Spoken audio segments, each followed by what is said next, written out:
I think evangelicalism has changed massively. I think it's become a lot more confident, it's become a lot more diverse, it's become a lot more engaged, it's become a lot more eclectic than it was when I first started in this job. The first time I had a meeting with folks from the Church Together in England, it was a clandestine late night meeting which we never spoke about.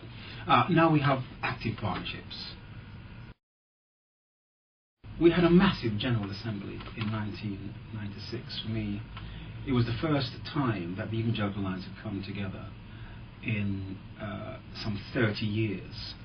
And although it was a very long time ago, it was very important because it actually got the Evangelical lines to reinforce its commitment to being a transforming movement. And although we were hugely nervous about the idea that evangelicals in coming together would actually break apart very quickly, it was a very, very good rallying point to remind ourselves of our history, but also a great platform on which we began to look into the future, and I really enjoyed it.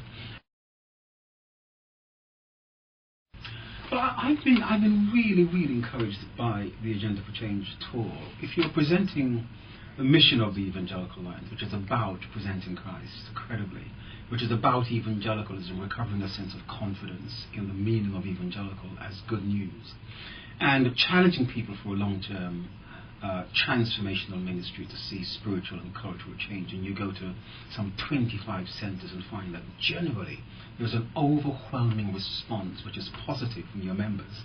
And you also take that message to somewhere like Greenbelt and find that there is an overwhelming receptivity about that message. And that's massively challenging because it means that evangelicals really are serious, or becoming increasingly serious, about keeping a balance between proclamation and social action. I just think that's fantastic news.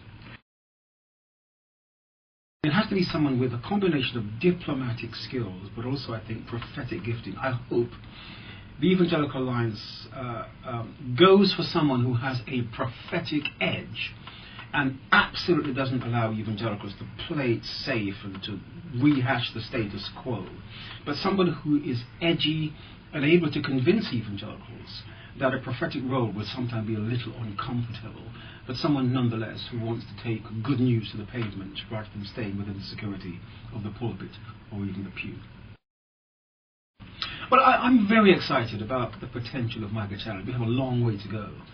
But you know, when a number of us, just a small handful of us, sat together at the dawn of this millennium to talk about working as critical partners with 191 nations under the auspices of the United Nations to reduce absolute poverty by 50% by 2015. I could never have dreamt in my wildest dreams that this vision would actually take root within a 4-year period, having been launched in October 2004, and now reaching the point where 40 national campaigns are alive and up and running.